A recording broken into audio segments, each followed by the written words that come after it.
দেশের চলমান বন্যার পরিস্থিতি সম্পর্কে গণমাধ্যমকে সর্বশেষ জানাচ্ছে দুর্যোগ ব্যবস্থাপনা ও ত্রাণ মন্ত্রণালয়ে, যুক্ত হচ্ছে সচিবালয়ে।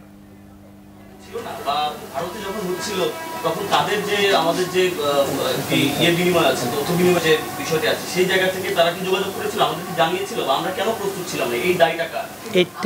এটা ঠিক আমি বলতে পারবো না, কারণ আমরা ধরনের দুর্যোগ ব্যবস্থাপনা ত্রাণ মন্ত্রণালয় থেকে আমরা এই সমস্ত জিনিস ব্যবস্থাপনা করে থাকি। বাট ওই যে পূর্বাভাস বা আগাম জানার বিষয়টা, এটা আমাদের জানা থাকে না। এটা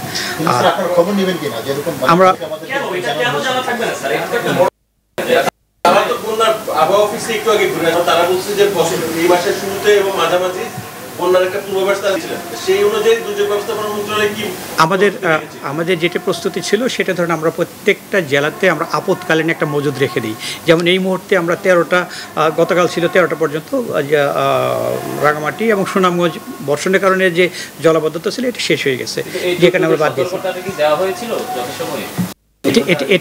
এটা আমরা আগে থেকে আমরা মজুদ রাখি খাবার। না মজুদের কথা বলছি না, এখন লোক যদি সব মারা যায় খাবার কে খাবে? বলছি এই দুর্যোগের সতর্কতা কি আগে দেওয়া হয়েছিল? না, সতর্কতা পূর্বাভাসটা আসলে আমাদের কাছে এইভাবে আসে না। এটা ধরেন ইয়ে থেকে করে, বন্যা পূর্বাভাস কিন্তু আবহাওয়া অধিদপ্তর তারা করে আর কি। গণমাধ্যমে আসছে খাগড়াছড়ি, চট্টগ্রাম, ফেনী এইসব এলাকায় শহর এলাকাগুলো ডুবে গেছে, সেক্ষেত্রে আপনারা ওইখানকে লোকজন বিষয় এবং এক্সট্রিম বৃষ্টিপাতেরও পূর্বাভাস ছিল, আমরা প্রথম থেকে আমরা যখন পূর্বাভাসটুকু পেয়েছিলাম, না শুধু পূর্বাভাস না, যখন বন্যা শুরু হয়েছে তখন থেকেই আমরা সরিয়ে নিয়েছি। এবং আপনারা জানেন যে মানুষের একটা স্বাভাবিক প্রবণতা রয়েছে, সেটা হলো যে তার নিজস্ব আবাসস্থল ছাড়তে চায় না, কারণ তার পার্সোনাল বিলঙ্গিংস থাকে, এটা ছেড়ে যে একটা যাবে যায় না। এমনকি যখন বন্যা শুরু হয়ে গিয়েছে, আমার যেটা অভিজ্ঞতা, তখনও মানে তারা জায়গা ছাড়তে চায় না। যখন একেবারে না ছাড়লেন হয় তখন তারা যায়। তো আমরা প্রথম থেকে কাজ শুরু করেছিলাম।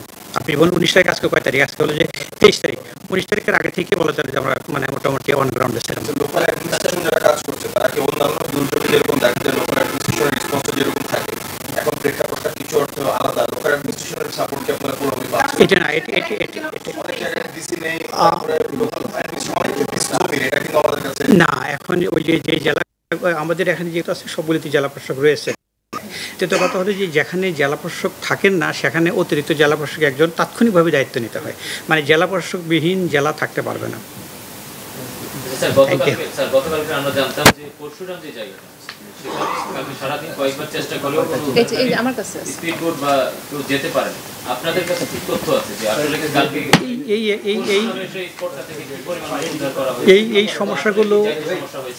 সমস্যাগুলো মাঝে মাঝে ছিল, আমরা তাৎক্ষণিকভাবে ওভারকাম করার চেষ্টা করেছি। এমনকি আপনারা হয়তো জানবেন যে যেমন আমিও কালকে যখন ফেনীতে কাছাকাছি গেলাম, আমিও কিন্তু নেটওয়ার্ক তখন মানে ফেল করছিলাম, তখন নেটওয়ার্ক ছিল না, আজকে নেটওয়ার্ক রেস্টোর করেছে।